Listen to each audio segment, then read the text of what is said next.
is only a transition to a different sphere of consciousness. Carol Ann is not like those she's with. She is a living presence in their spiritual earthbound plane.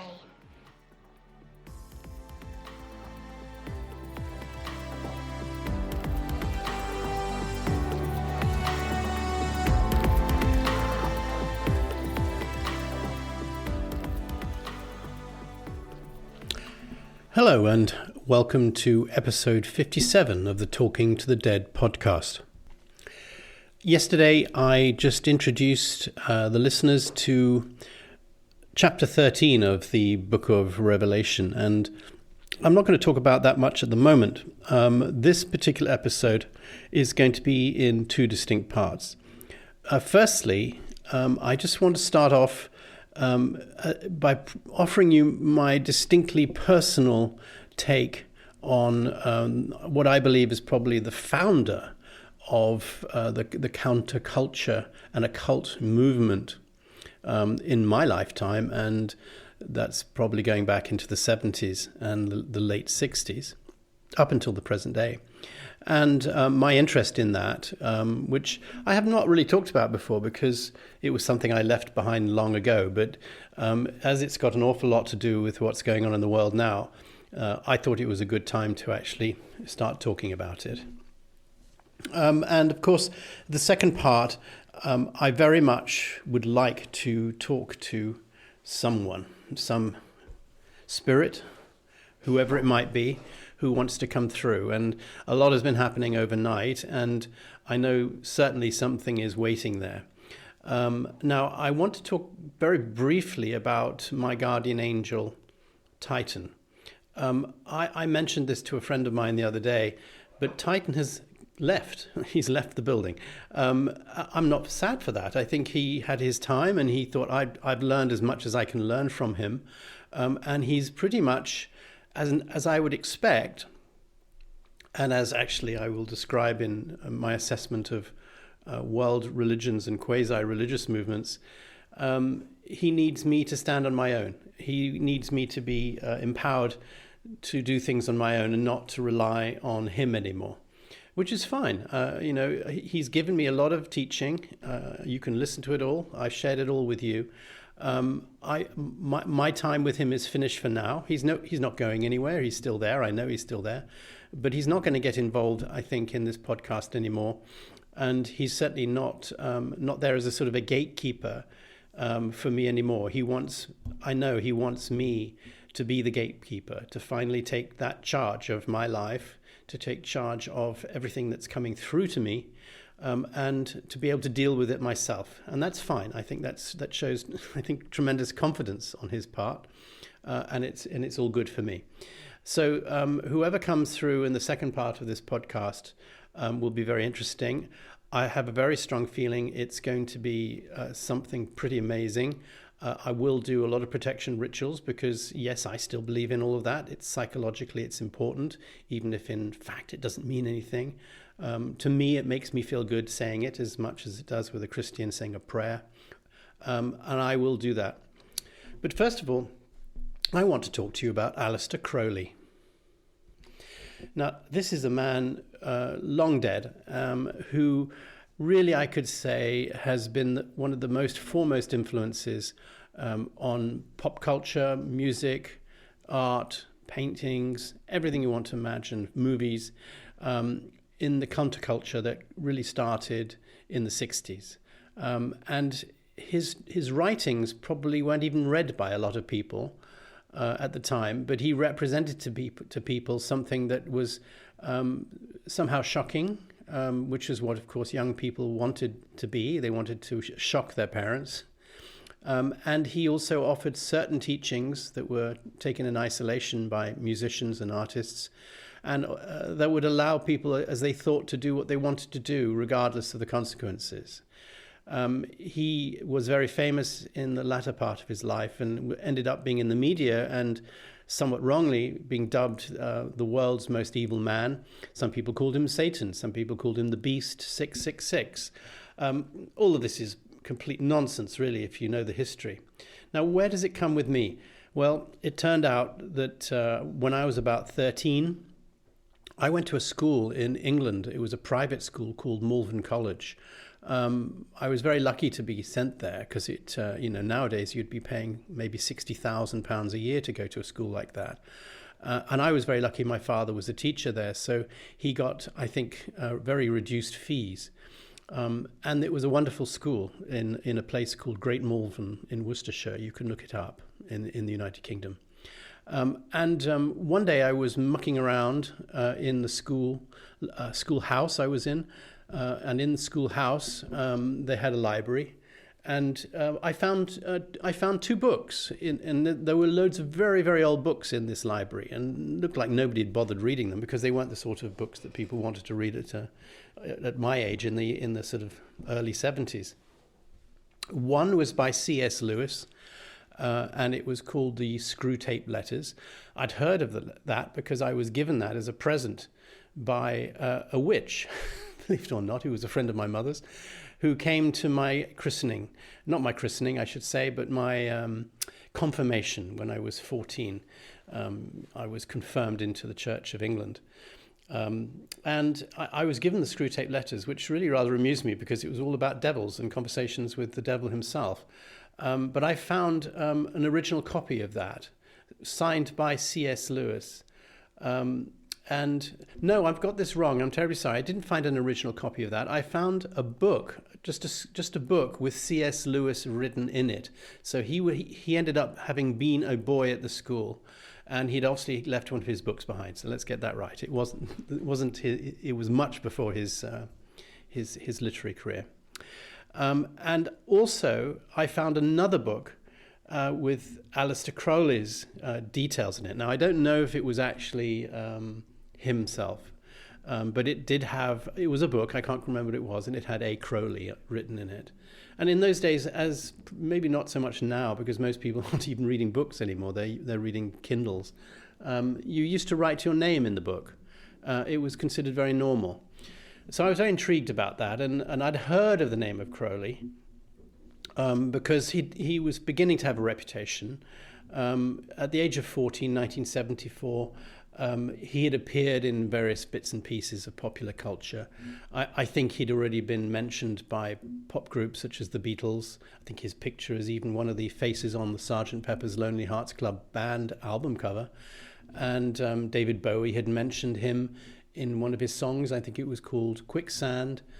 And most definitely, of course, Led Zeppelin were hugely famous. And Jimmy Page, the brilliant guitarist, amazing guy, is an unavowed follower of, or was a follower of Aleister Crowley and his religion, which was called Thelema, or Thelema.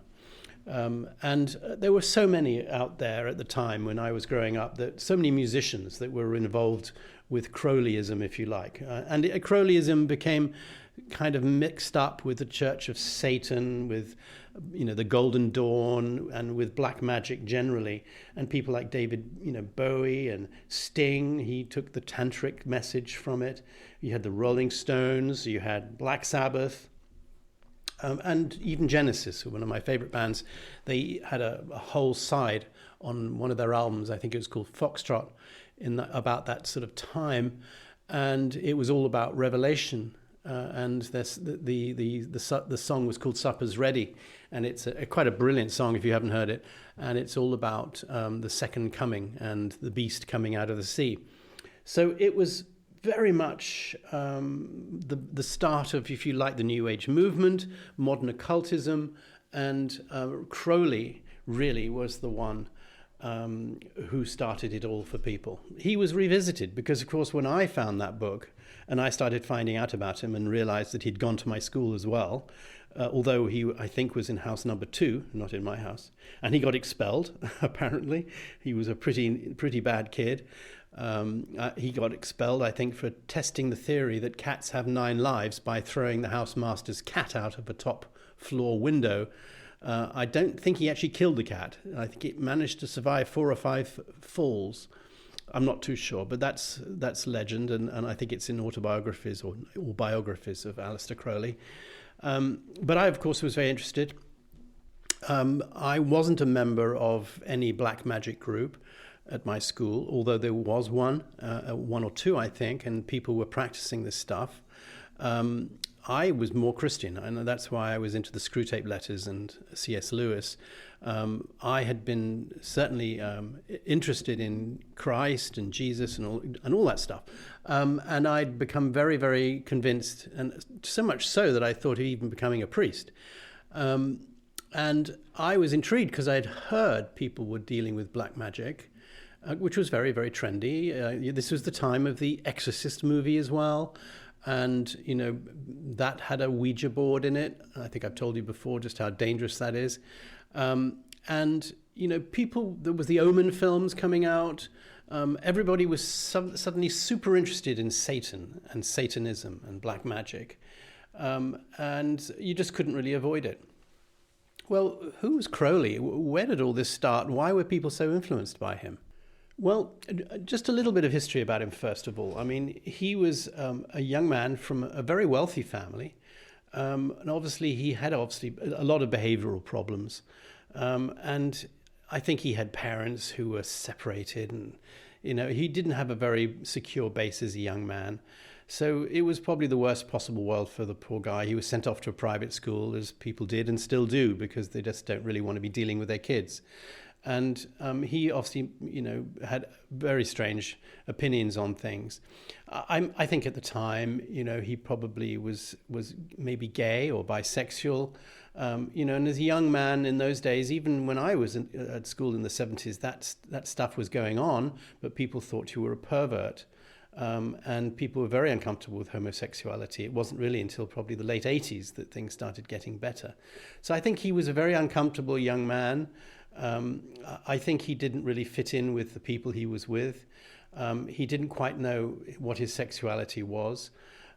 He clearly was very psychic and started hearing things, seeing things, and he was very, very interested in magical things. I mean, he joined probably one of the most famous magical societies at the time called the Golden Dawn. I think he did that in about 1898. So, long time ago. And there were a lot of very, very famous people of the time who got involved in things like that. You had the other people like Sir Arthur Conan Doyle, who wrote the Sherlock Holmes books, who was very interested in psychic research and actually founded the British Spiritualist Association. So you had a huge amount of interest in, if you like, alternatives to the established Christian stuff going on in the 19th century. And I think the occult stuff really was something that he got interested in.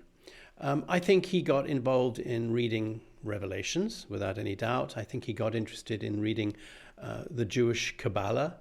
And eventually he got involved with Freemasonry. And I could do a whole separate, and I probably will, episode on Freemasonry. I know quite a lot about it. I'm quite familiar with some Freemasons, and even a member of my family actually here in Germany, who's retired now, but he was the top Freemason in Germany. So I can talk a little bit from first hand about what that is. But anyway, Freemasonry, he got involved in that, and he found suddenly something that he could actually really get into. And it didn't take long for him to climb all the various orders of Freemasonry to eventually getting to extremely high rankings of Freemasonry. He made some friends and he made some enemies. He worked with various people like Mother, and Mother's was not very comfortable with him. They had all sorts of rivalries, and they had competitions, and I think they were trying to outdo each other, and eventually the original Hermetic Order of the Golden Dawn was dissolved, and there was a sort of a schism, and it broke into a lot of infighting between the British version of it and I think probably the European version of it. Eventually, of course, after a lot of fighting, both physical and in writing, Aleister Crowley basically separated from it, and he went touring around the world because he was a young man with a lot of means, And he went to everywhere, from Egypt, he went to India, he went to Italy. But what he was most famous for at the time was the Book of the Law. And this was a book that he, in the same way as the Prophet Muhammad is supposed to have taken by dictation, or yes, from the angel Gabriel, the Quran. Aleister Crowley he said that he actually took by dictation the Book of the Law, which is the fundamental writings that established this religion he started called Thelema. It was very rooted in Egyptian mythology, in Egyptian history. It was something that I think it happened to him while he was in a pyramid in Egypt, I think. He channeled this text, I understand. And, he basically proclaimed what he called a new eon. And he became, if you like, almost the high priest for this particular type of religion, if you like, that he'd been channeling. The Book of the Law, you can look it up yourself. I mean, it's available free everywhere. But of course, it was something which I'm sure continued to rattle the Freemasons and the other groups that had started up, such as the OTO, which I think was called the Order Tempori Orientis, or the OTO, and it's still there now. And I think it's a lot of people, famous people, have been members of that over the years. And it was a kind of a breakaway thing from the Golden Dawn, and it certainly was like a Masonic order, but not quite the same. So it was different from Masonry, the OTO, and he becomes the head of that, and he writes basically everything, and he brings Thelema into a formal organization, and he begins to teach all of this, and he publishes their information as a thing called the Equinox, and it was a journal he published. And in the Equinox, there were various rituals that came from his lectures. And if you could get a copy of these things, you could learn all these teachings yourself. And he did a tremendous amount of writing and letters and poetry. I think he probably even got involved in writing novels.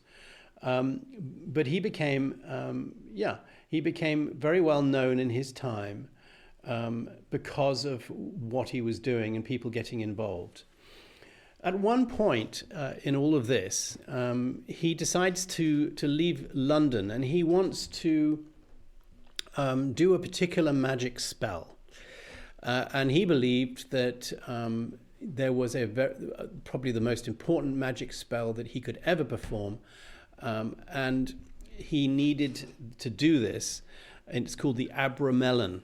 The Abramelin ritual, again, you can look this up, is essentially a very long-winded procedure where you have to isolate yourself in a house for, I think, nearly 6 months.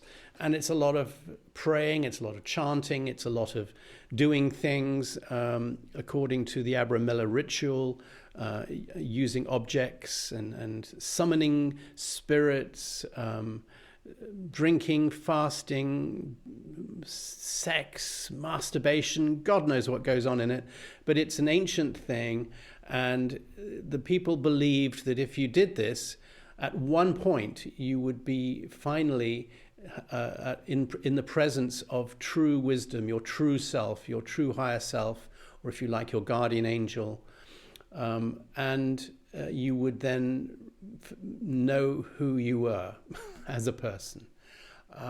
You would finally have that ability to speak to your guardian angel, the person that is you. Maybe, if you like, your soul. And I think more fancifully, once you'd done that, you could theoretically have access to powers to influence this life, as well as having sort of a divineness about yourself, because suddenly you were more familiar with that other interdimensional side of you than most other people. Whether or not you could use this to make things happen in this world, I'm not terribly sure. But he ended up doing it, and he ended up doing the Abramelin by buying a house on the shores of Loch Ness called Boleskine House. Now, Boleskine House is still there. He lived there for a number of years. It's been burned down, I think, about 3 times in its history. And right now, as we speak, it's recovering from the latest burning, which was a few years ago. And there is an association of people who have put together huge amounts of funds in order to have it restored. And it is currently, I believe, being restored. But it is very famous mostly for being Aleister Crowley's house, where he actually performed that ritual, the Abramelin ritual. Now, some people believe while he was there, he didn't, because he didn't complete it, a long story, he had to dash out in the middle of it, and you're not supposed to stop this ritual once you've started it, otherwise you theoretically open up the gates of hell. You're summoning spirits and demons to come and help you. You've got all these people who are involved, all these spirits that are involved with you that you've committed yourself to. So if you suddenly drop them and disappear off to the continent to go and help a friend, without putting these spirits back, they continue to roam. And allegedly, that's what happened. And he allegedly never finished the Abramelin ritual. And he opened, as the press would call it, the gates of hell. And all these monsters came out, which may have even led to the original Loch Ness monster theories. But most definitely people said that house had a lot of very strange presences there, a lot of strange feelings. It became, a cult place for people to go to, and people would go and hang out there and try to, see if they really were ghosts. And there's a graveyard right there as well, because it used to be a church before it was a house. And a lot of people say there's even a tunnel that goes from the graveyard to the house. All part of this ritual. It was a particularly chosen place because it faced a certain direction. It had sort of lake sand, so you could see the footprints of the demons who would be coming to visit you. It faced, as I said, it faced Loch Ness, totally isolated. And it was so famous that even Jimmy Page, the guitarist of Led Zeppelin, who was very into Crowley, and not just Crowley, but he was into, I believe, a lot of esoteric stuff. He bought the house. I don't think he lived there a lot, and I'm not terribly sure whether he actually performed any rituals there. He ended up, I think, just giving it to friends to hang out in, and to him it was probably just another string on his bow. I think he's a collector. He loves collecting occult things. He's got a beautiful house. I think it's called the Tower House in Holland Park, which was built by William Burroughs, is it? I don't know, a very famous architect.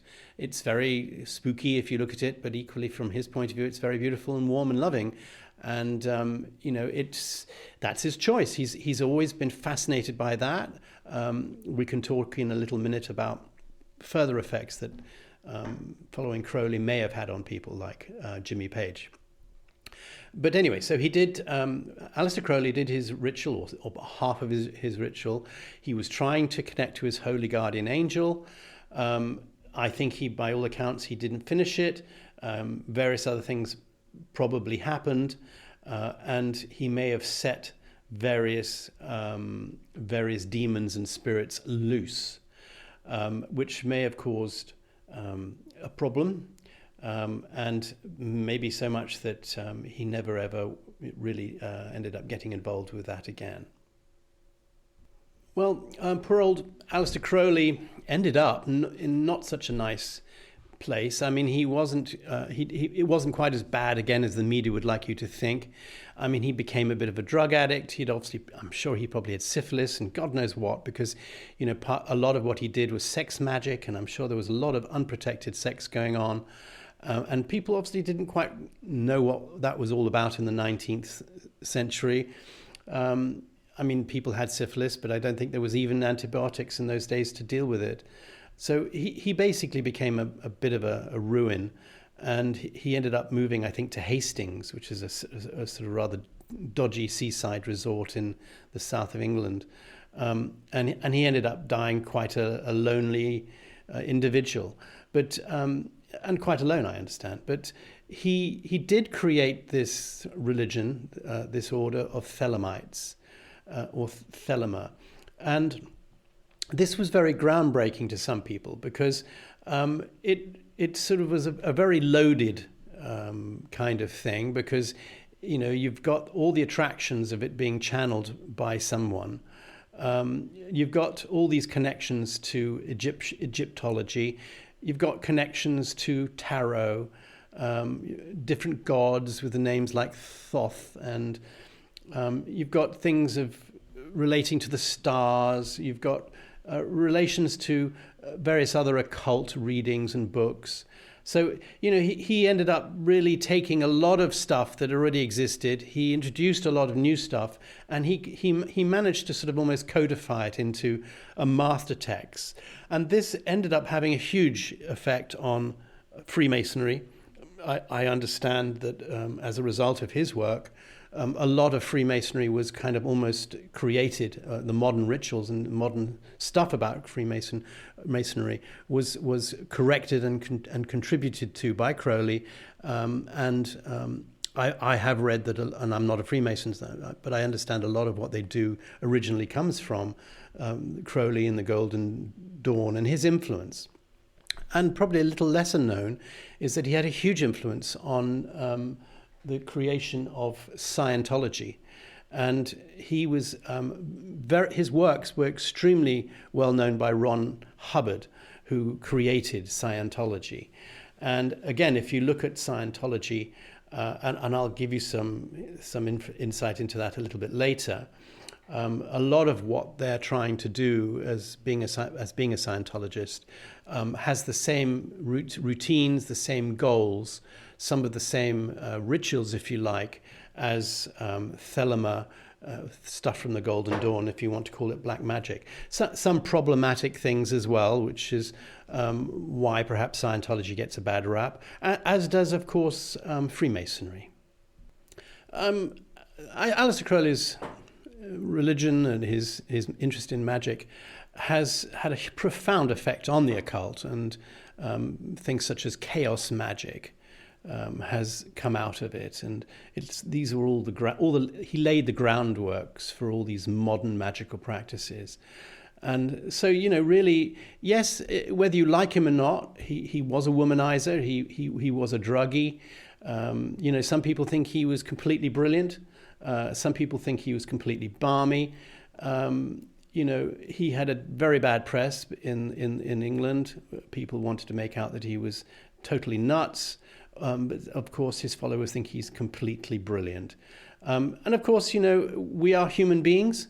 That's the way we all are. Some of us have brilliant things about us. Some of us have terrible things about us. But anyway, I'm not here to judge him. What I think is particularly interesting is the stuff that he gave to the counterculture movement in the 70s. And I think if I just talk a little bit about Jimmy Page, again, the guitarist of Led Zeppelin, I think you don't have to go any further than looking at, I think, their fourth album, I think Led Zepp 4. And if you look at the vinyl version of it, the run out on each side has a quotation from Aleister Crowley, one which is obviously, I think, his most influential statement, which was "Do what thou wilt." And I can't actually remember what it was written on the other side of the LP. But this idea of "do what thou wilt" is something that I think the people in the 70s counterculture really thought was fantastic, and this is what they wanted to use. They thought that this is the way to be. Why should you have to do what you're told all the time?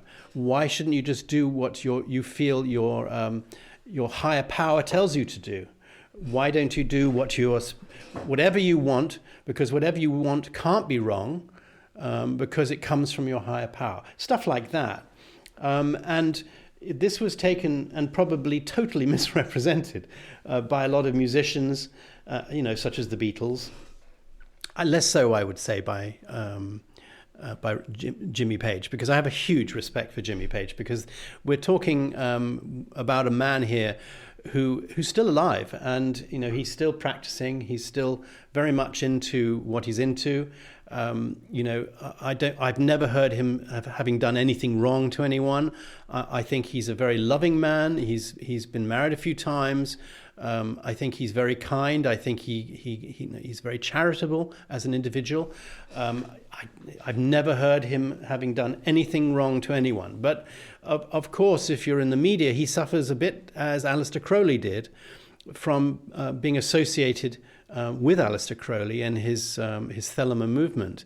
And of course, people have tried to make out that he's a devil worshipper, that he managed to persuade the members of the Led Zeppelin band to sell their souls to the devil, and they achieved huge success because of it. But then, because of that, they attracted a huge amount of terrible stuff, such as Robert Plant, the singer, his child died of a terrible virus, I think.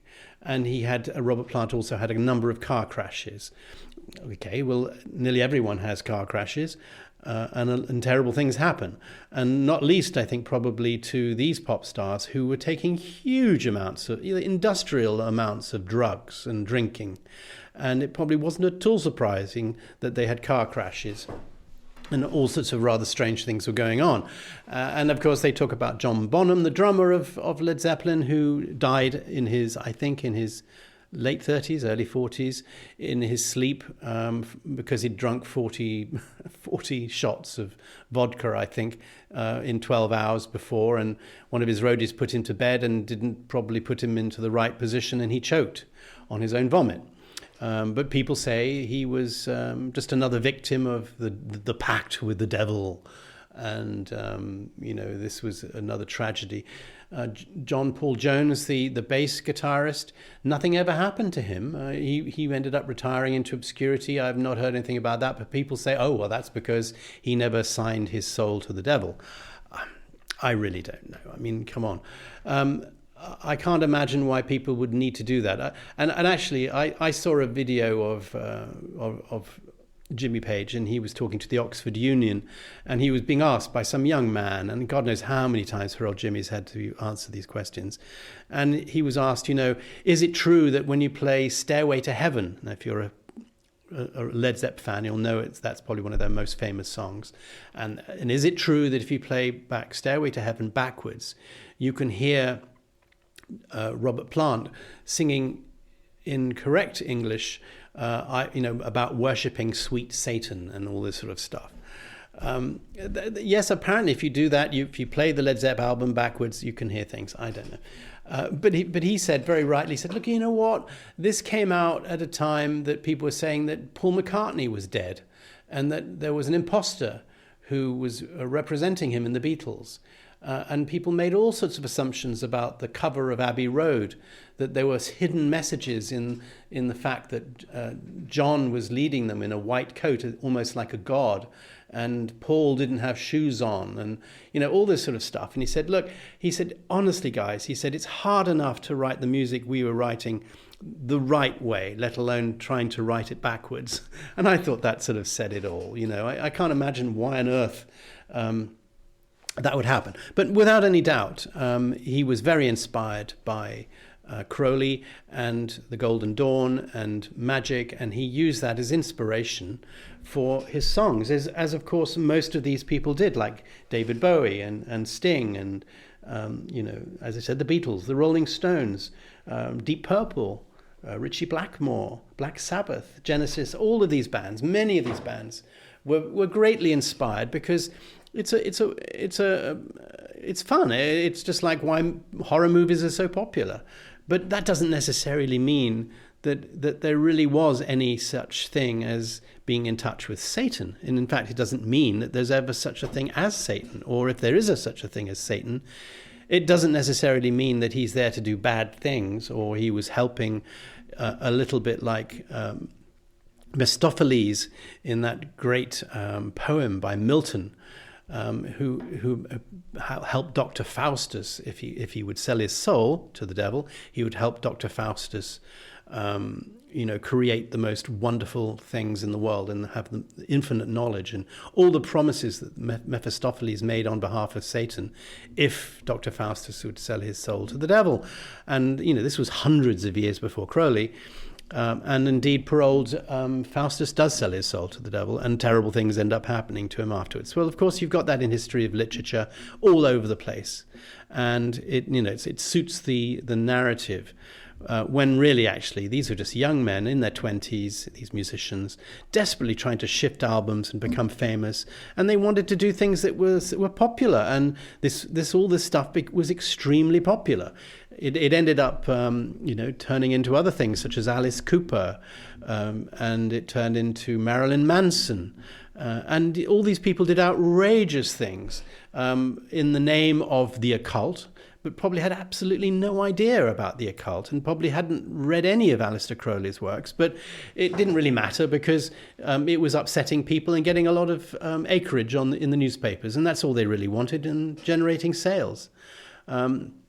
Leading up to, obviously, people like Anton LaVey, who created the Church of Satan. The guy was trying to create something that would attract people in Hollywood and people as a counterculture, an opposite to Christianity. It was the time that everything like that was going on in America with Vietnam and Martin Luther King and the Kennedys and all of that. So, it's not surprising that people were attracted to it, because people were taking a lot of LSD, they were taking a lot of marijuana, there was so much alcohol, there was the universities were brimming with rebellion. All of this stuff became such I suppose you call it a lightning rod, for these people. And it didn't necessarily mean, though, that there was anything real about it. It was just something that people could latch onto and say, look, these guys are selling their souls to the devils. That's why they're selling so many records. That's why they have so many terrible things going on in their private life. Blah. Well, as I think more likely, it was all due to the drugs, the alcohol, and the rock and roll. So really, just to finish off Aleister Crowley and his incredible, and I can't really understate or overstate the effect that Aleister Crowley had on modern pop culture in all sorts. And I've just tapped into a few movies and a bit of sound, but there are whole books that are written about it, if you're really interested, about the effect of Satan on the culture. There's a very good book by a guy called George Case, and it's called Here's to My Sweet Satan. I think you can still get that on Amazon. And he lays out all of this and more, much more, about the history of Satan in popular culture. And I certainly would recommend that book to you. But I just was thinking it'd be quite interesting to show you how really all world religions came from one single idea. And the same with Thelema, the same with Scientology.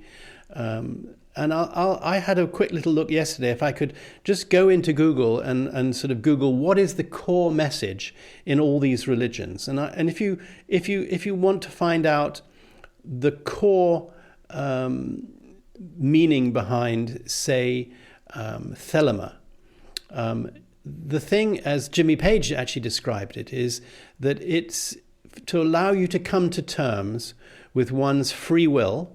To discover one's place and what you are and where you can go, and to not have to spend the whole of your life suppressed and frustrated. He said it very simply, Thelema, which is what Aleister Crowley created, is coming to terms with yourself. That's pretty interesting. Now, Titan, my guardian angel, who's come throughout this series and throughout the last year, I mean, his message to me was always about making sure that we enjoy this life experience that we've chosen. in order to develop and get to be a better person, and it's part of our soul developing as a result of it. And no matter how many lives you have, each life is designed to make you a better soul. And he said many times as well that occult practices are really just man-made attempts to try to get into touch with your higher self or alternate realities in order to get some understanding as to why I am here, and why did I choose this life, and what experiences am I going to have, or indeed what experiences did I have before this life. And then if you look at something like Scientology. Now, Scientology, if you get to the top levels of it, and I think I don't know a lot about it, but I've done some research, and I know that one of the top levels of Scientology is called Operating Thetan 8. I think you have Operating Thetan 1 to, I don't know, maybe 10, but it's all a bit like Freemasonry or all of these things. They all have levels and degrees, and no matter what you think of Scientology, and I'm not here to judge Scientology either, it also has a bad rap for various reasons, and maybe some of them are justified, some of them are not, but a lot of people are Scientologists and really do believe in it and think it does them a lot of good. But the idea of Scientology is also the same. It's about the relationship of you as an individual to a supreme being. And it's an ability to have full certainty and perception about who you are as a person. So, that's, again, no different from what Thelemites think or what Titan showed me is the purpose of life. Scientology offers a route, just like all religions offer a route to an understanding of that.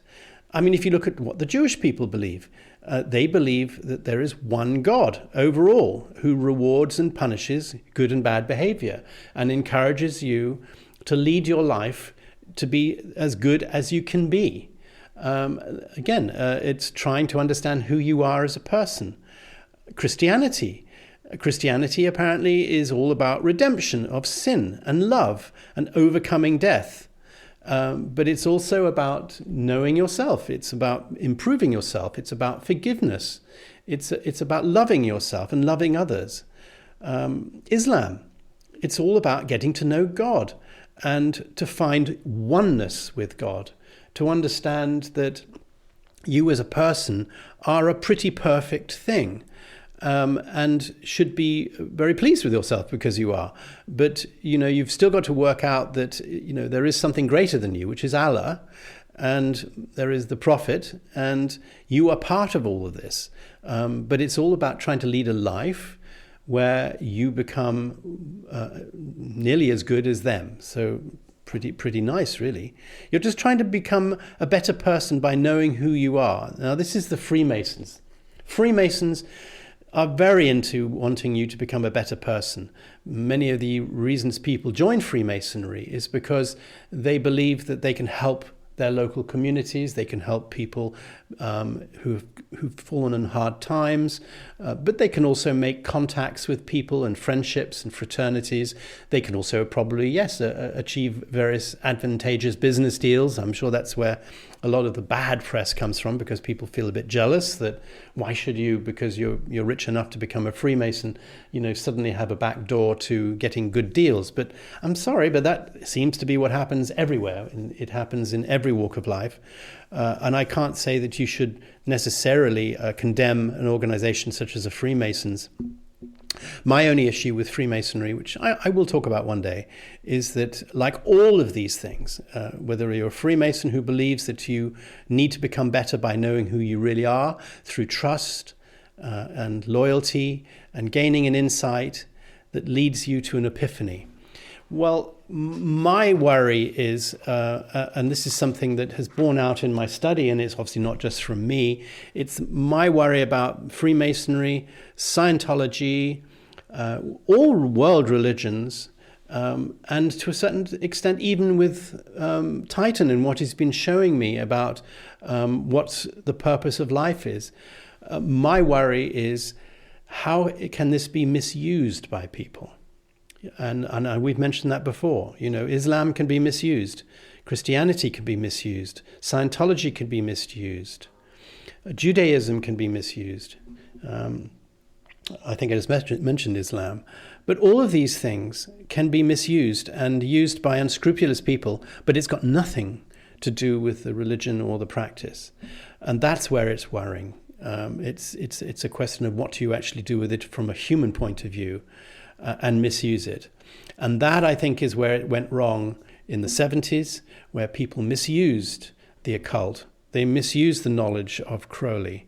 They misused all the history of the occult and spells and magic, and they thought that wrongly, that they were going to be able to create material wealth or make things happen using spells and magic. Now, I say wrongly because you can do that. I mean, we've come across that before. Thoughts create reality. That's a fundamental of life on Earth. It's what we do by nature when we're not human anymore. We create things with our minds. Telepathy, having the ability to create matter from thought. In a lot of these religions and quasi-religious movements are trying to teach people how to do that on Earth. Now, that can be fine in the right hands, but it can be extremely dangerous in the wrong hands. And obviously you can look at Scientology, and a lot of these later operating Thetan levels are all about manipulating the world around you, or manipulating the thoughts of people, or manipulating to make things happen the way you want them to happen. So that is very much that, if you like, a hidden knowledge, and it's about making things real from your thoughts. Christians are doing it too. They're doing it by praying. They're saying that if you pray and wish things to happen, good things can happen. Witches and black magicians are doing the same, but they can also be doing it in a negative way. They can be doing it like voodoo or through spells, and theoretically to try to harm people or make people who they don't like go away, or in a positive way perhaps to make people fall in love with them, or to make a business deal work, or whatever these things are. It's exactly the same. Freemasons are doing the same. I've been told that Freemasons generally are not aware of it at the levels that they're at, but the higher you go in Freemasonry, you become more knowledgeable, and you are told finally that what you're actually dealing with is Satanism. Or it's Luciferian, if you like, or are they the same thing? I don't know. But so yeah, at the top, and I've even heard that been described in the Catholic Church, that actually the higher you get in the Catholic Church, it actually starts morphing into something that you could almost call Luciferianism, which Lucifer comes from the light. And he was, thrown out of, if you believe the Bible, he was thrown out of heaven by God, and he became, he was trapped and he created hell and Satan and all this. I'm not terribly familiar with it, but ultimately, could it be that what we consider to be a good religion like Christianity end up having its earthly basis also linked very closely to Satan and Satanism? I don't know. The same will be said for all of these religions and all of these quasi-religions. People have said things about Islam. You hear Christians talk about Islam as being almost devil-inspired. I've read the Quran, and to be honest, all I've ever read in the Quran is good things, which is always about looking after the wives and orphans, always being good to people. Yes, of course, it's a product of its time, and as was the Bible, and it said things which we now would be considered to be extremely unpolitically correct. And yes, they said terrible things about women. They've done some barbaric things, and they recommend some things that we would consider to be totally unpalatable. But that's not just Islam, that's also the Bible. So there you go. I just wanted to talk about that in this episode, because I really do believe that it's about time that I did, because never before has it become so important that people understand that there is a power out there. You can call it evil if you want. You can call it Satan if you want. but it is there. And people who become very rich and powerful, they either use it because they think it's going to make them rich and powerful in the first place, or once they're rich and powerful, they use it because they believe that it's going to make them more rich and more powerful and be able to accomplish things on this earth that they couldn't generally do without that extra leg up. Now, people talk about Jeffrey Epstein as being involved in that, and that he had on his island, he'd created a sort of an island, and he'd almost got his own Crowley-esque Boleskine house there with a very strange temple, I think he'd built. I'm not too sure about that. I don't think anybody's really talked about what that was, but looking at it before they demolished it, it certainly looked very much like an occult temple to me. And at the moment in the media, you're hearing about P.Diddy, and P.Diddy is up for all sorts of stuff, but not least is he up because people believe that he and a lot of top people in Hollywood were involved in occult practices that involved not so much sacrifice, but more sexual abuse of children. This was the same thing that eventually they got Epstein for. And there's been a lot of allegations that child sexual abuse, ritual child sexual abuse, exists in all high societies in all countries. It's happened in Scandinavian countries, it's happened in England, it's happened in America, it's happened in Germany. Wherever you look, there have been allegations and some cases of satanic sexual child abuse. So if indeed P.Diddy and this currently, and I can't really say much about it because I don't know enough about it, but if it turns out that, a lot of very famous people have been involved in this, yes, I can imagine people are going to be frightened, but people worried that their names are on the Epstein list. But more interesting to me is quite what rituals were they doing? Were they doing satanic rituals, and why? And did they really believe that this was going to give them more power on earth? And if that's the case, then it shows you that Satanism is very, very much alive and well in the world amongst the rich and famous. And they believe it. And that's what's important. It's the power of your belief. It doesn't matter that it's baloney. What matters is that if enough people believe it, you create the thought. You create the thought form. You create the actuality of it as a powerful force of evil or influence. And that is what is real. And that is what can affect people psychologically, mainly. But also, if you have that power, you can affect them physically. And you can affect time. You can affect the whole fabric of time and space. Now, that's not to say that we're talking about devils with horns and all of this. This is not true. This does not exist. What exists is thought and the power of thought and the ability to influence physical things and time and space through your thought. Because that is what we are. We are interdimensional beings, and one day it'll be so obvious to us that this is the power that we possess. So people, if we go back to Donald Trump, people think Donald Trump is perhaps the beast, as in the Bible, and that maybe his followers believe that he has some sort of incredible spiritual or religious significance. Does he? I've not read anything that Donald Trump gets involved in any form of rituals, religions, or anything else for that matter. It is possible people are projecting onto him that and perhaps using him. I don't know. But it could be very interesting to think about that for a little bit as to what extent is all of this stuff related. Because people said that he and top people were involved with Epstein.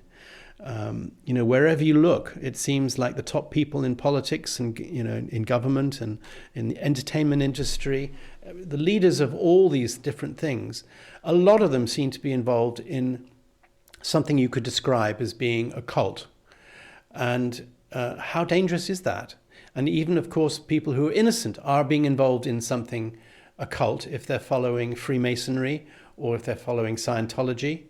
And even to a certain extent, religions such as Christianity or Islam or Judaism can be misused and allow you to follow evil ways of behaving in the name of these religions. So yeah, that's basically where I want to be today.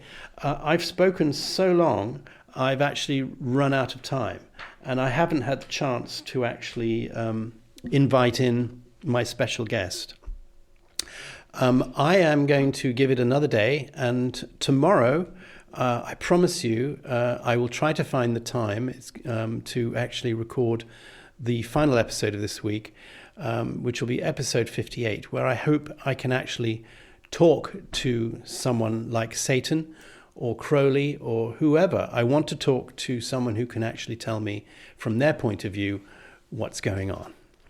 So thank you very much for listening. I hope you've enjoyed it. I'm really glad to have shared this with you. Bye-bye.